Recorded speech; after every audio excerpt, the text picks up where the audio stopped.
Ang susunod na programa ay rated PG. Patnubay at gabay ng magulang ay kailangan sa mga batang manonood. I, Renato Paraiso, having been appointed to the position of Executive Director of the Cybercrime Investigation and Coordinating Center, Department of Information and Communications Technology, do hereby solemnly swear. So help me God. Thank you. In today's digital world, technology connects us faster than ever before. But while the internet has opened doors to innovation and opportunity, it has also created new risks. Online scams, identity theft, and cybercrime continue to threaten individuals, businesses, and communities. As more Filipinos rely on digital platforms for communication, banking, and daily transactions, the need for awareness, protection, and stronger cybersecurity has never been more important. Tonight, we talk to a leader who is at the forefront of the country's fight against cybercrime. I am Ox Ballado, and this is The Game Changer.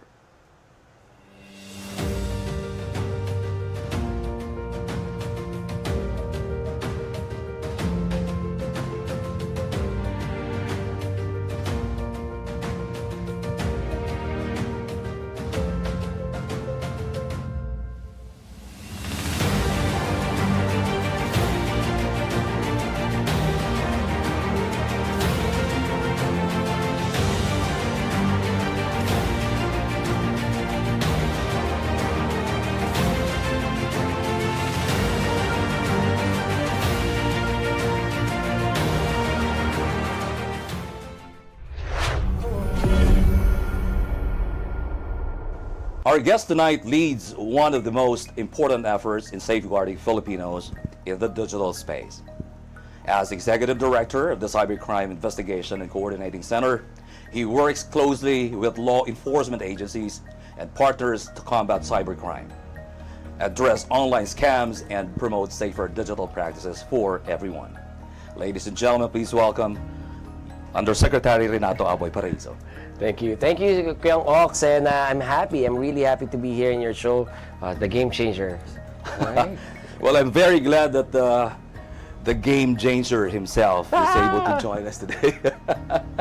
Maraming salamat. Maraming salamat din sa mag-imbita sa akin. Sige, Usec, okay, umpisahan po natin ito sa, before becoming a leader in cybersecurity and public service, every journey begins with humble beginnings, right? Yep. So let's take a step back and talk about your roots. Yep. Well, growing up, what kind of child was Aboy Paraiso? Far from it. Nung bata ho tayo, we were a problematic child. Pinalaki ho tayo na, laki ho ako sa lola. So, fortunately, I was raised by Commander Liwayway. So, she's a local hero in Pampanga. She led the Ox Ballado. Because both of my parents were OFWs. They were work. So, lumaki ho kami ng kapatid ko sa aming lola. Strict discipline. Pero again, because OFW yung parents, medyo spoiled din.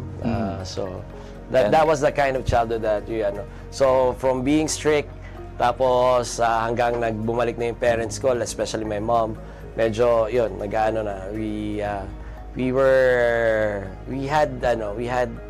we had both strictness and some liberties in our childhood. Growing up with, you mentioned Commander Liwayway. Is that one of the reasons perhaps that led you to do public service? So, no. Ganun ba? Or yes, may influence somehow? There is an influence, of course. Because when we were growing up, hindi mo alam na siya pala si Commander Liwayway. She made us oblivious to that fact na parang she was just an ordinary person. Pero when you get to see her, she was on TV, she was being interviewed by none less than Professor Randy David during that time. So, we had that inkling, but she made us feel that we were ordinary kids, living ordinary lives, and she prepared us for a lot of things. And, growing up and hearing these stories, you get to get inspired. And tama ka, baka it's one of the reasons na it inspired us especially me, to when I ventured into public service, to do good and follow the example she set. Right. Well, okay. looking back at your early years, what experiences helped shape your leadership style now?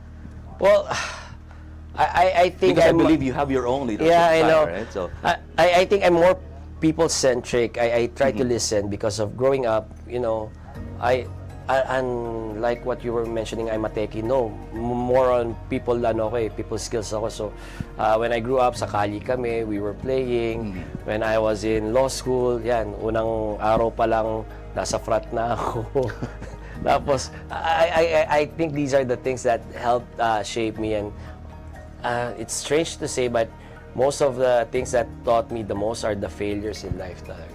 right. Oh, well, yun naman talagang pinagmumula na mas maraming makabuluhang learning. Yeah, no? yeah. Okay. Anyway, eto, I understand may mga mentors, may individuals who really influenced, your path the most. Meron ka bang on top of your head, aside from, of course, the one that you mentioned earlier? Yeah. So apart from my lola, syempre andyan yung dad ko. He taught us how to be, listen to people first, because he was a very high executive in AGNP. At that time, he was in the private sector. He showed us his leadership style when it comes to handling people. He always taught us the value of balancing discipline with compassion. And then, when I joined the legal profession, syempre, andyan si Attorney Nabil Tan and Attorney Guerrero when I first started. And then later, when I was in government, andyan naman yung mga influences ng mga iba't ibang mga nakasalumuha ako sa government.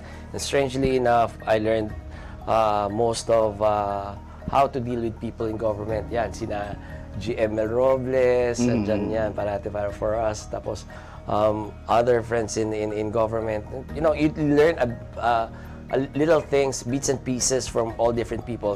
I've learned how to deal with the private sector in my dealings with Secretary Henry Aguda. Parang, diba? So, you combine all these influences and, you try to forge your own leadership style on what works best. Well, I'm glad you actually mentioned a lot of great names in government. And you mentioned one of the familiar names from among those that you just stated earlier. Yeah. Attorney Nabil Tan, well, I had a personal experience for how great that man is. But anyway, let's talk about the values that have guided you throughout your journey in government service. I'm sure they're partly influenced, they've influeed you somehow, but the values now. Well, the values I hold dear is really give to the people what is owed to them. Parang, in anything that you deal, you may make compromises, you make decisions based on a lot of factors, but first and foremost, kailangan mong ibigay sa tao yung para sa kanila. You have to deliver basic public service. Any other compromise that would affect that, it's a bad compromise. It's a bad decision that, And even if you fail, at least, okay, you can live with that fact. Yun lang yung sa akin. If those decisions would lead me to being axed or being chastised or being bashed, okay lang sa akin yun. I can live with that fact as long as at the end of the day, yung para sa tao na ibigay ho na. You deliver. Yeah, po. Okay. Now let's talk about Usec.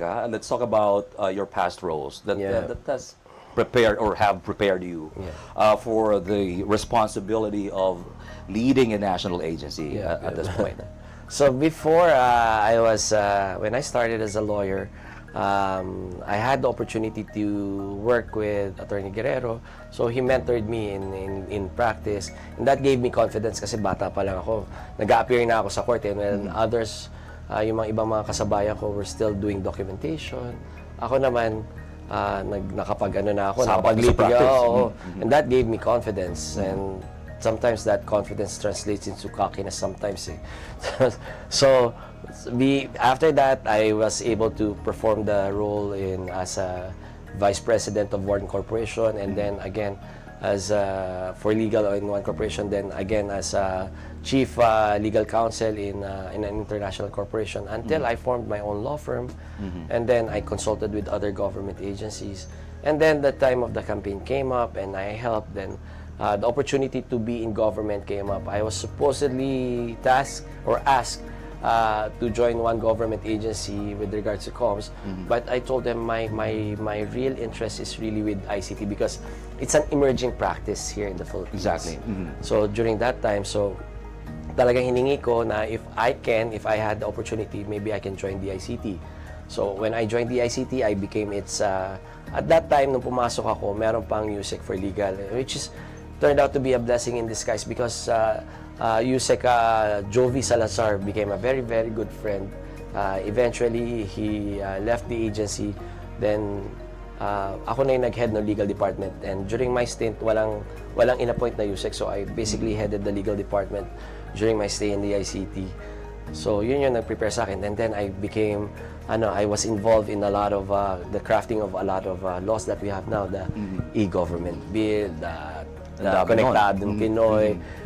So again, it was an opportunity na I'm very thankful for. Tapos when there was a change in leadership in the ICT, I was asked to temporarily oversee CICC. Then later on, nung they saw naman na medyo kailangan ng talagang tutukan, I was appointed as Deputy Executive Director hanggang naging Acting Executive Director. Hanggang etong January, tinapos na yung acting career ko. Tapos na yung acting career ko. Tinuloy na as Executive Director of CICC. Finally.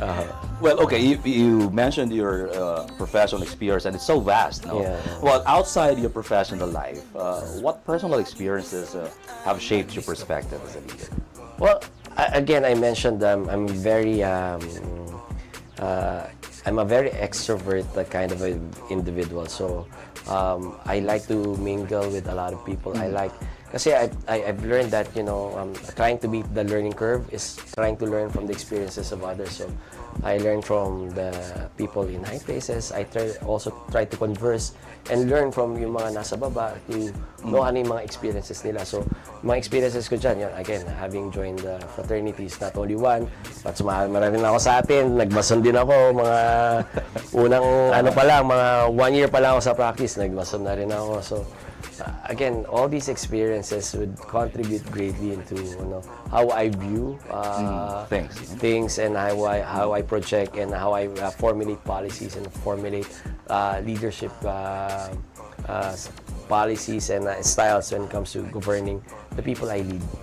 I'm sure, Usec, with your professional life and even outside professional life, you've encountered a lot of challenges. But what motivates you to continue serving the public despite the challenges that you came across, especially when it comes to leadership? The thinking and that satisfaction that even if I can change the life of one individual positively because of the mandate, fulfilling the mandate of the agency, whenever I was with kung nasa the ICT man ako, nasa CICC, that one person na nakapag-express ng pasasalamat and they share that their lives have been permanently changed positively because of what you have done, and yun na yung motivation mo.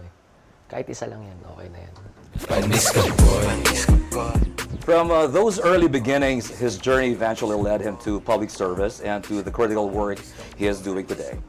When the Game Changer returns, we'll talk about the road that brought Aboy Paraiso to the Cybercrime Investigation and Coordinating Center and the challenges of protecting Filipinos from cybercrime and online scams. Stay with us.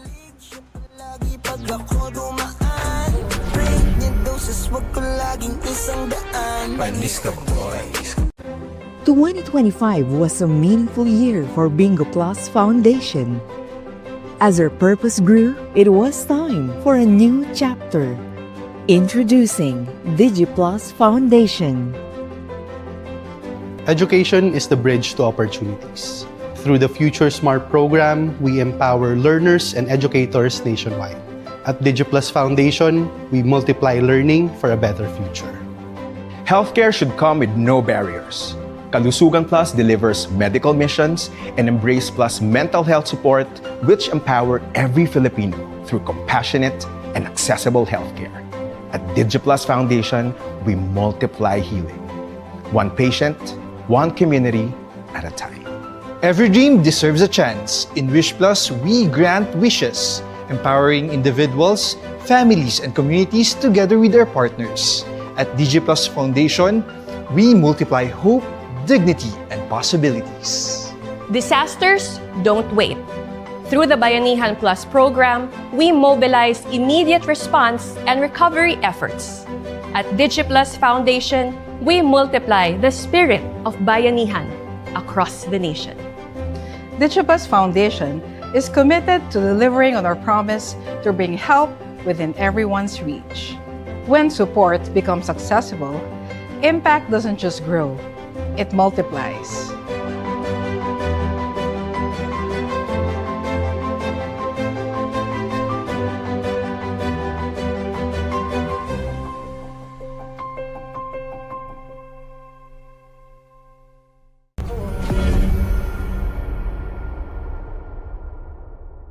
Welcome back to the Game Changer. You are now leading the Cybercrime Investigation and Coordinating Center, USEC, an agency that plays a critical role in protecting Filipinos from digital threats. Could you tell us about the journey that led you to this position, sir? Well, it was a natural. It's a natural progression for me because before I was heading the ICT's legal department. Then we were formulating policies, and part of those policies really is coordinating with other government agencies in formulating those, whether it's on internal policies or the legislation that's needed in order to address a lot of things in government when it comes to ICT, including keeping the internet safe. Right. So that's why when there was a change in administration, and I'd like to thank Secretary Henry Aguda for the opportunity to oversee CICC for that particular time. And then when the time of the election came, I oversaw and headed the government's anti-fake news campaign through our COMELEC Threat Monitoring Center that was housed in CICC. So after that, I was appointed as Deputy Executive Director for a month. And after a month, I was appointed as Acting Executive Director of CICC. So that was the journey for me from DICT to CICC. And I think a lot of things that I did, a lot of the things I did in DICT really prepared me for this role in CICC. Right. Now, when you first assumed your role at the CICC, what were your immediate priorities then? Well, it's strengthening 3 core programs in CICC. I noticed that you really don't see or you have no visibility in the cybercrime landscape of the Philippines. One, because the data is fragmented, and second, I think the more alarming part of it is because the citizens who are victimized by cybercrimes, whether it's scams or other forms of cybercrimes, is they don't usually report when they get victimized. One is because they feel that nothing's gonna happen, and second, they don't know where to report, frankly. So that's why I try to strengthen Hotline 1326, which is the Cybercrime Complaint Center of CICC. And then I also try to strengthen the proactive approach of dealing with cybercrimes and seeking cybercrimes and cybercriminals wherever they are through the Threat Monitoring Center. That's another program that I'm trying to strengthen. And lastly is the investigative part, which is the Cybercrime Response Center of CICC. We are capacitated, we're procuring technology, giving us the abilities to really combat cybercrime, and passing this on and trying to capacitate other agencies, especially our law enforcement agencies, when it comes to these technologies, these investigative trainings, these upskilling. So we're really trying to, these are the 3 things that makes CICC right now a pivotal agency when it comes to this war on cybercrime. Kasama na ba dun yung main responsibility, no? Kasi just to emphasize, Yeah. ano ba yung main responsibility ni CICC? So CICC is the central coordinating body of the government. It's the centralized effort of government in combating cybercrime.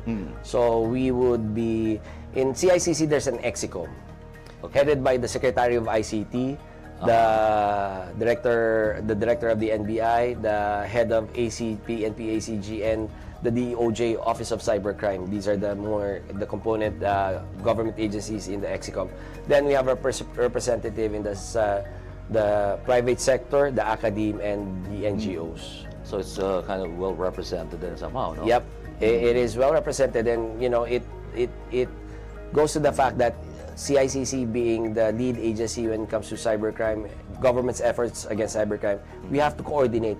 We know our limitations and we know the strengths of our partners. So we try to capitalize and leverage on those strengths of our partners and giving them, like I said, capacitating them, training them. Right. Yeah.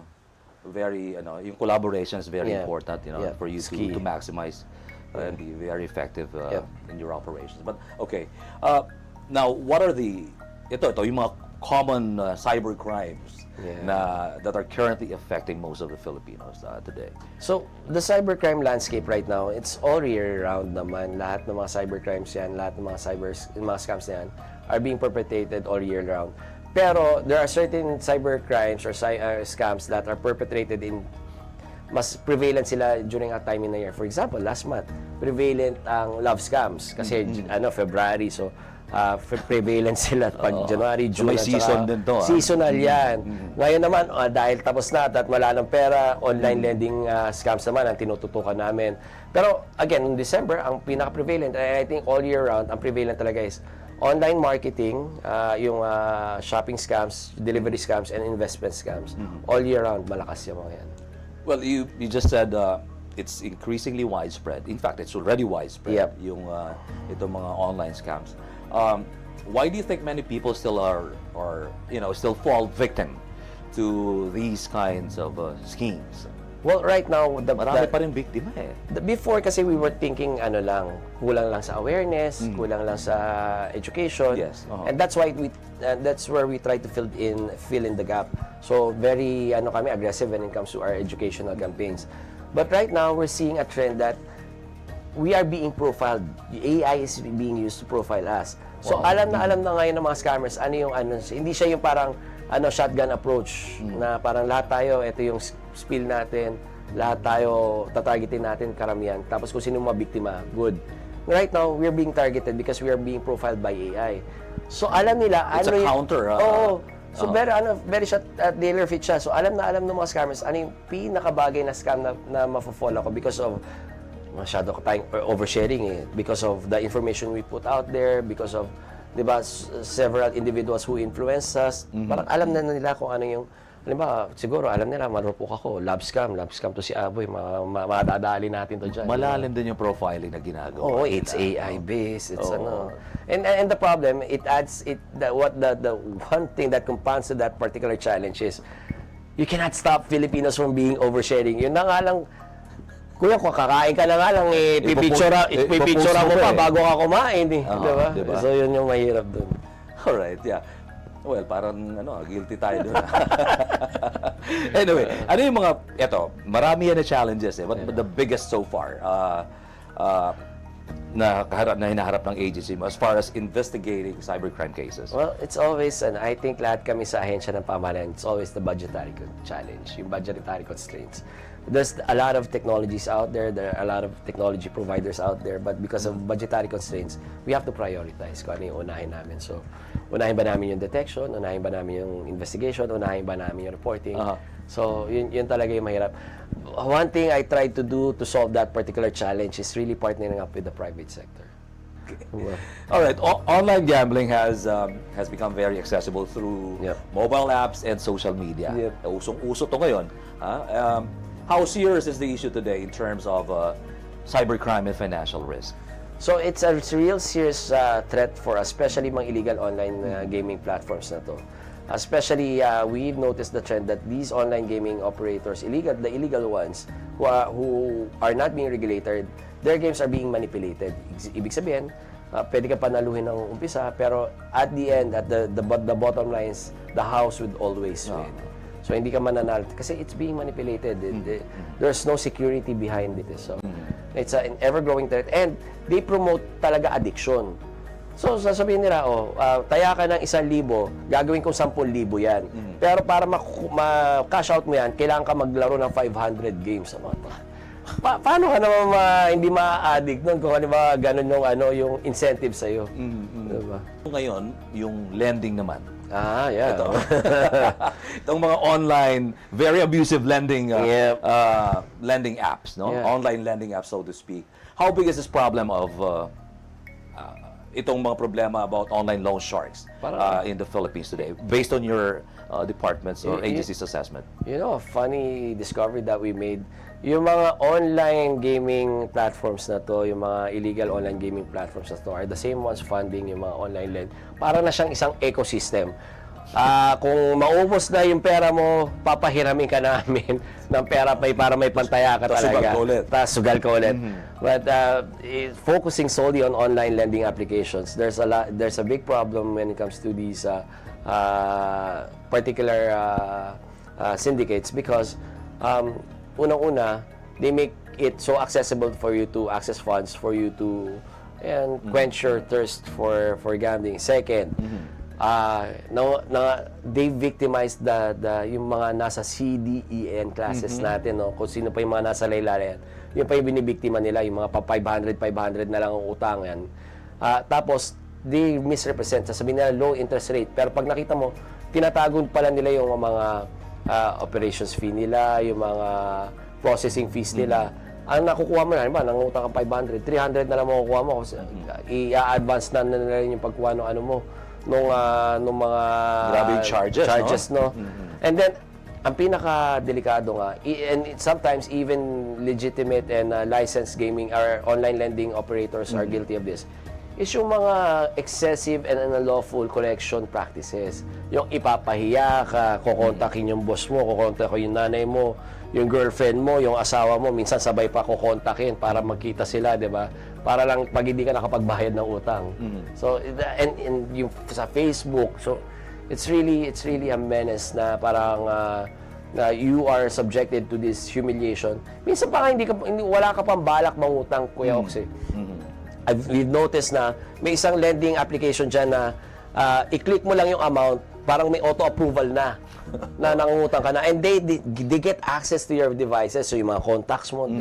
That's a violation of the data privacy law, to be real honest with you. Paano ba yung nag-ooperate? Kasi alam mo, ang daming subok sa programa ko in the past. I used to host a public service show. Ang dami niyan, yung pinahiya, binanggit mo kanina, yung talagang humiliation, social media. How do they... So like I mentioned, Kuya Ox, most of these platforms, whether it's legal or illegal, karamihan yan foreign funded, tsaka located outside of the Philippines.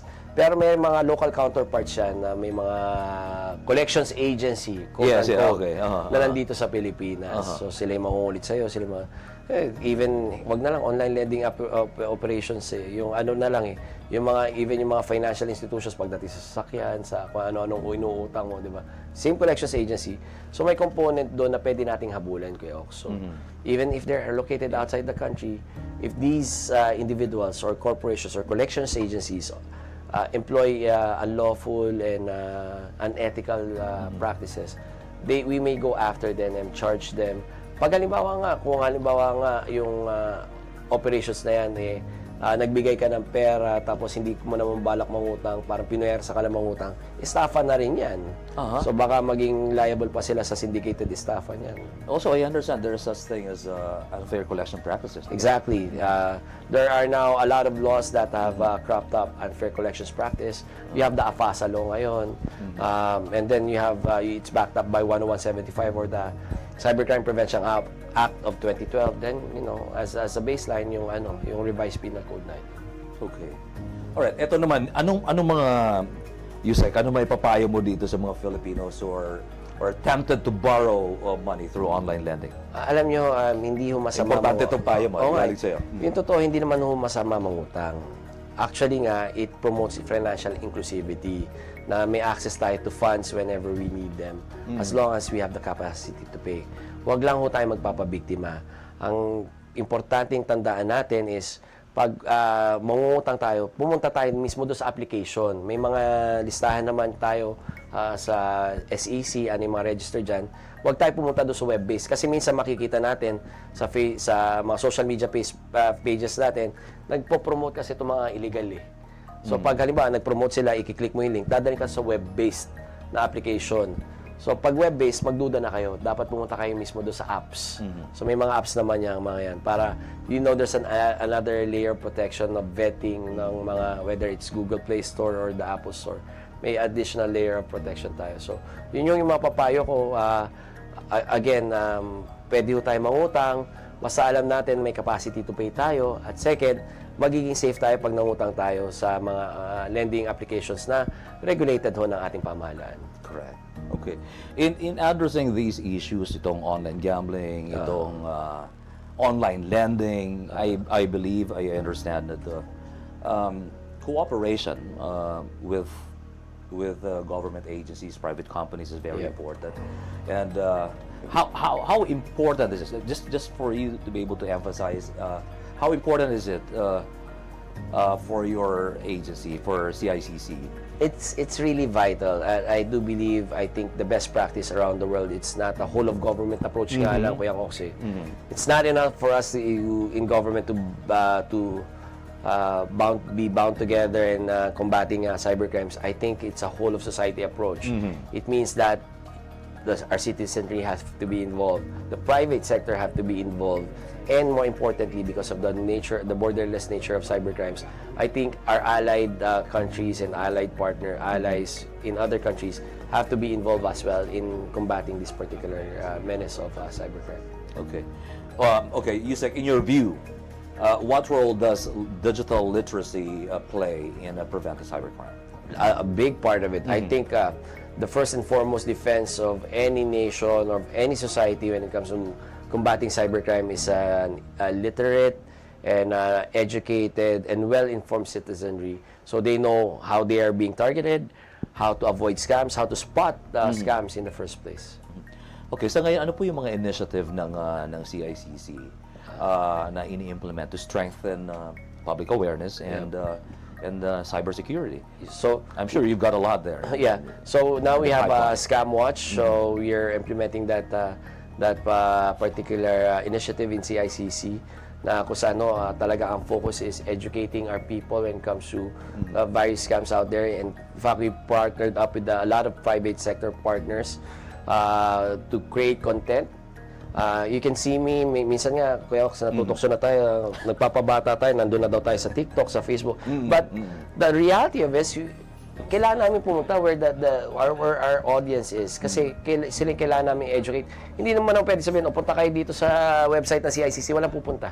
So we have to be in TikTok, we have to be in Facebook, we have to be in Instagram, we have to laymanize a lot of terms. We have to create skits to illustrate paano ka mabibiktima at anong dapat mong gawin para kung mabiktima ka man. So, this is a ongoing campaign and I'm very fortunate na maraming gusto sumali sa campaign na to.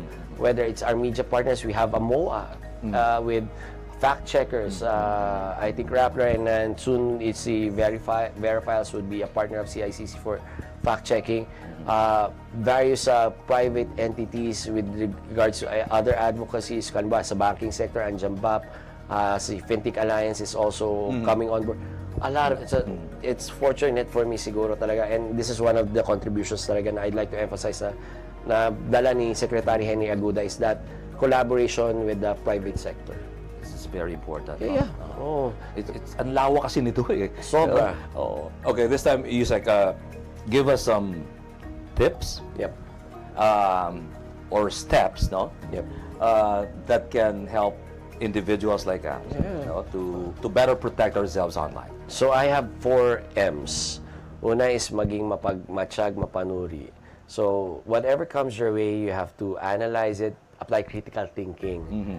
Tapos second is pwedeng mang-isnab. Whenever you know, kasi tayo mga Pilipino, pag may lumapit sa atin or something comes our way, we feel the urge or we feel the need to entertain it, even if scam or text na yan. Third is mag-report. Even if you don't get victimized, kailangan i-report niya yung mga bagay-bagay na yan. And third, I think kailangan maging maalam tayo. We educate ourselves. That's very important. Na kung ano yung mga types of scams are there, ano yung mga ways para na hindi tayo mabiktima ng mga scammers na to. Alright. In today's digital age, the battle against cybercrime is constant and ever-changing. Protecting people in the online world requires vision, determination, and leadership. When the game changer returns, we talk about Aboy Paraiso not just as a public servant, but as a game changer, leading efforts to create a safer digital future for Filipinos. Good going.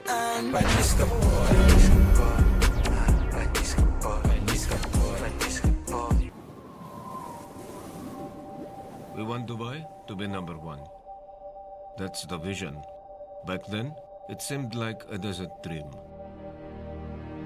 But we had brothers who believed that our desert is a land of endless opportunities, who believe nothing is impossible to a willing heart.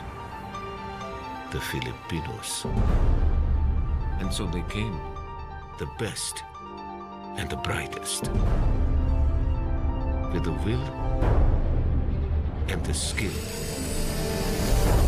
to build the biggest and the tallest.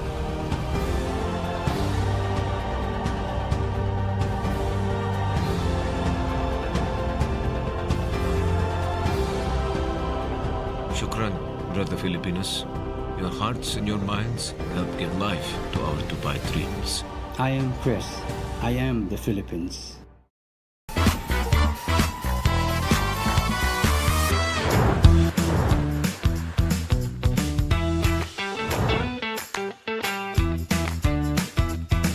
Metro Escapers, mula sa makasaysayang industriya ng sapatos ng Marikina, aalamin natin kung bakit nga ba naituturing na world-class quality ang Marikina made shoes.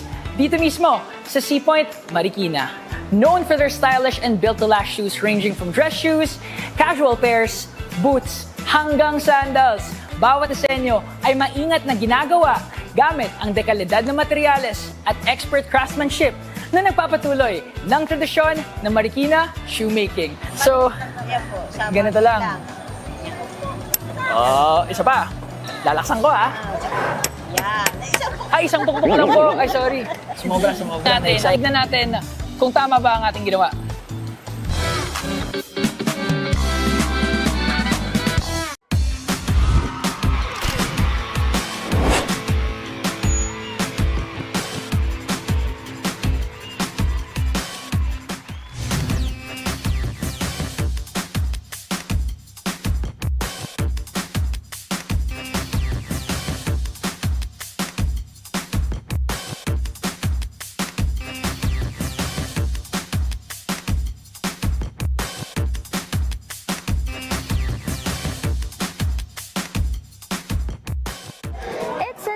Collaboration, DG Plus Interactive Corporation joins forces with boxing icon Manny Pacquiao to launch a series of co-branded digital games inspired by his journey, resilience, and legacy. Happening here at Shangri-La the Fort, this is Aimee Gatchalian for D8TV All Access, your front row pass to the biggest events, bold launches, and can't miss moments.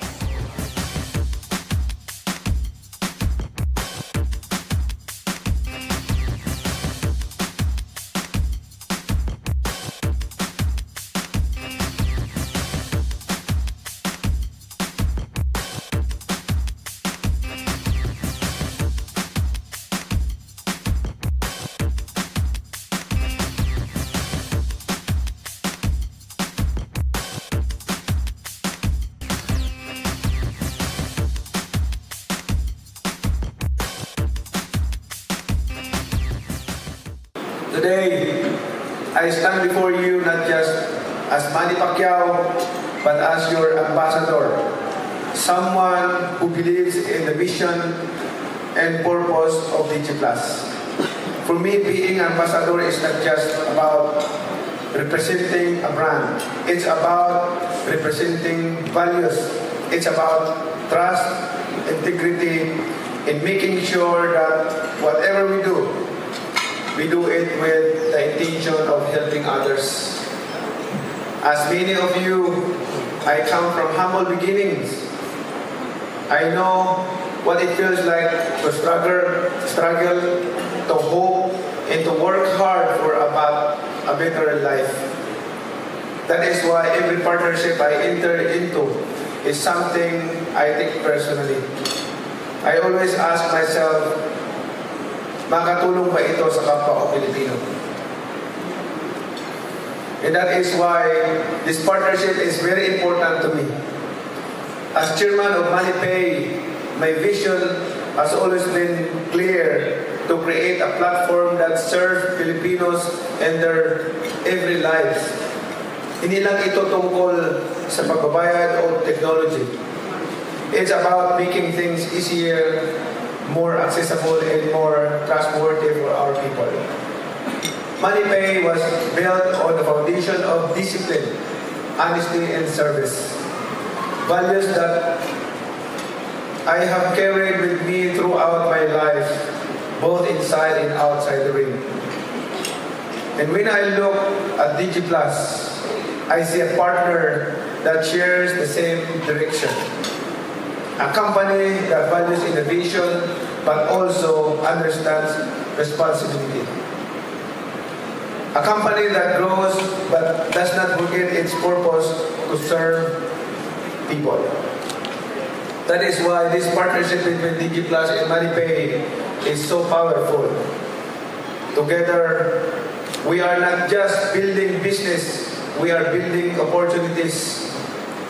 Opportunities for Filipinos to have better access, better experience, and a better future. As your ambassador, I commit to supporting this vision. I commit to representing not just the brand, but the purpose behind it. And as a chairman of MoneyPay, I am proud that we are aligned with a partner like DigiPlus, one that shares our heart and for service and our belief in the Filipino. This is just the beginning. With trust, with teamwork, and with a shared mission, I truly believe we can achieve more together. Maraming salamat po sa inyong lahat for your warm welcome, for your trust, and for this opportunity to work side by side. Let us continue to uplift one another, to serve with integrity, and to create a positive impact in the lives of many. God bless everyone, and mabuhay po kayo lahat. Maraming salamat po.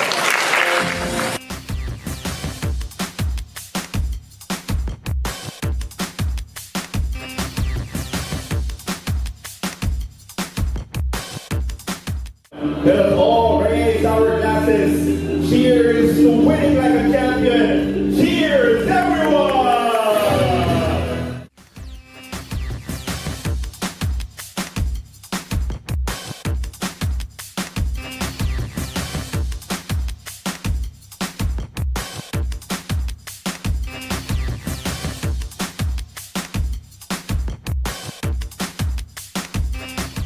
Through this partnership, DigiPlus Interactive Corporation and boxing legend Manny Pacquiao are not just creating games, they are creating experiences that connect with millions both here and around the world. And as the digital landscape evolves, one thing remains clear. The story of Manny Pacquiao continues to inspire, now in ways we've never seen before. I'm Aimee Gatchalian. See you next time here on All Access, only on D8TV Channel 31.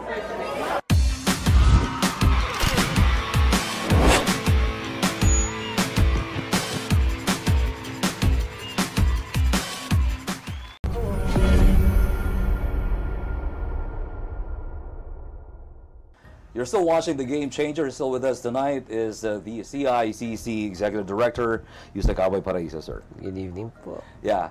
Okay, Usec, this program highlights leaders who are making a difference. Yep. In your opinion, what does it mean to be a true game changer in public service? Well, you have to know your priorities, and you have to keep in mind, if you're a public servant, the word public comes first, and the word servant is an adjective that you need to understand that you are serving someone, and that someone really is your boss. So whenever you're in public service, you really have to be aware, be conscious, and there would be times that you would be challenged and compromised, but make sure that your core remains intact. Yeah. Cool. All right. In your agency, what reforms or innovations are you introducing within the CICC to strengthen the country's cybersecurity effort?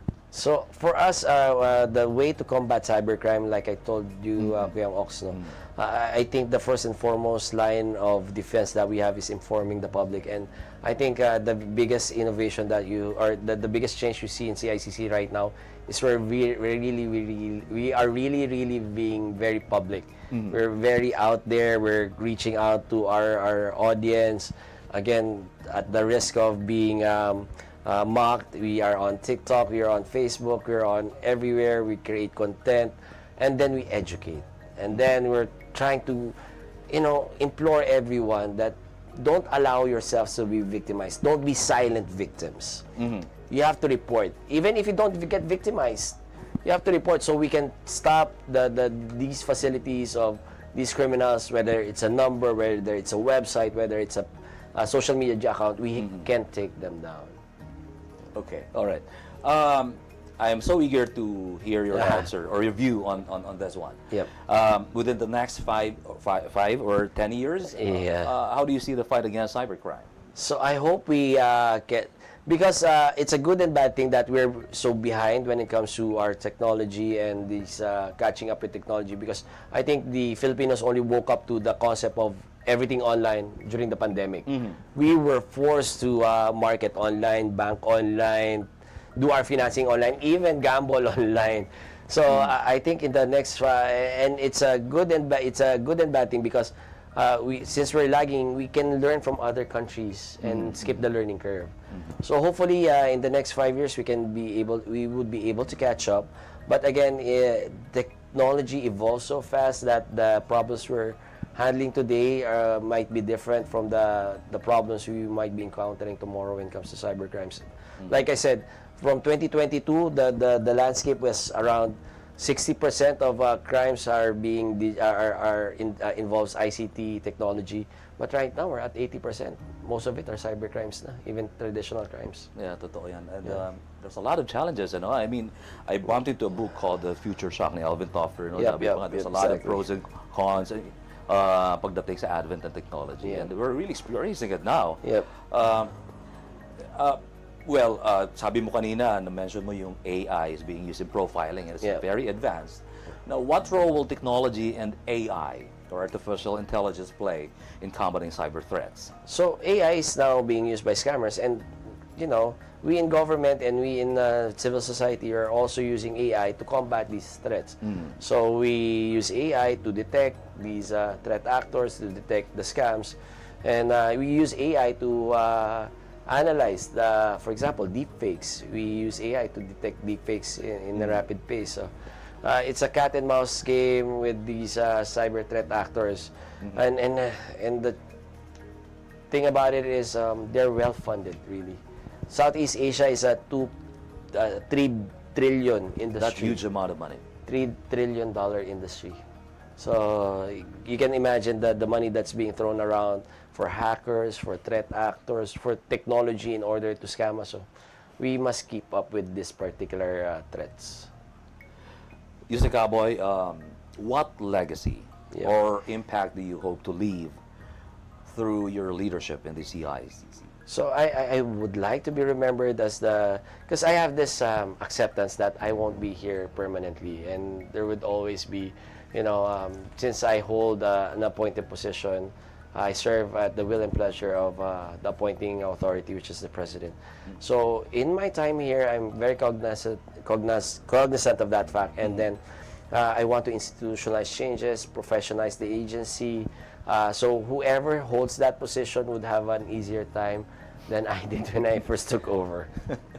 Itutuloy na lang. Itutuloy na lang yung mga programa natin. Well, okay. Looking ahead, what is your vision for a safer digital Philippines?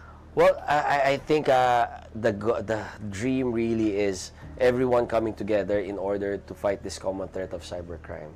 And when I say everyone, not only government, not only the Filipino people, but everyone around the world would come to realize that the only way we can fight this is, we collaborate all efforts and make our laws universal so we can go after criminals wherever they may be located. You know, they cannot hide anymore.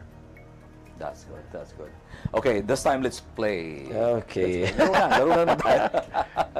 Gotcha. Okay, this game is called Aboy.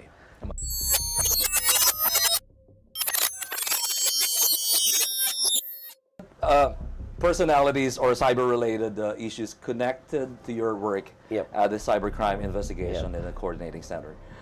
And you'll give us the password, a word or phrase that can unlock the situation or solve the problem. So your answer should reflect your insight, experience, or perspective as a cybersecurity leader. Okay, so let's see if your cyber insights can unlock the right password. All right? Okay, let's beginning with President Ferdinand Marcos Jr. Unfairly judged. Okay. Next, VP Sara Duterte. Eagerly aggressive. Eagerly aggressive. Next, DICT Secretary Henry Aguda, driving digital transformation in government while ensuring the protection of citizens' data and government digital systems. Collaboration trailblazer. PCSO Usec Attorney Claire Castro, addressing the rapid spread of misinformation and disinformation across social media platforms. Oh, see, Claire, it's difficult because I know her and you know, she's being misunderstood for the work she does. So I think she is effective in her work, in the role that she plays. Okay, effective, effective. No, it's really effective in the role she plays. Attorney Harry Roque is allegedly fake news peddler. Remains to be seen. Yeah, because I understand, because we really have to get hold of former Secretary Roque to make him, you know, answer these allegations. Okay. CICC Executive Director, leading the mission to combat cybercrime, online scams, and digital threats affecting Filipinos today. Hopeful and realistic. Okay. Now, last question, Usec Aboy. Yes, ma'am. As someone leading the country's efforts against cybercrime, how do you define being a game changer in protecting Filipinos in the digital world? Well, I think it is incumbent upon me to urge everyone to work together. I think that's the game changer here. If I can do that job, if I can make everyone be on the same page, then I think there's no cure for cancer here. There's no one medicine, one pill that would answer all. But that is the huge start that we would be waiting for, and that would be the roadmap that we would be tracking in order to solve cybercrime. Usec Aboy, Kuyang Sir, thank you very much. Thank you. It's an honor to have you on the show. No, it's my pleasure, really. Thank you. Thank you. Really. In today's digital world, the battlefield is no longer limited to physical spaces. It now exists in our phones, our computers, and the platforms we use every day. Cybercrime has become one of the most complex threats of our time, affecting not only our finances, but also our trust, our information, and even our democracy. Technology will continue to evolve, and so will the methods of those who seek to exploit it. The question now is not simply whether we can keep up, but whether we are prepared to act responsibly in the digital spaces we all share. Because in the end, cybersecurity is not just the responsibility of government or institutions, it is a responsibility we all carry as citizens of a connected world. Changing the game against cybercrime requires awareness, vigilance, and collective action. And that is how we protect the future of our digital society. I am Ox Ballado, and this has been The Game Changer. Good evening.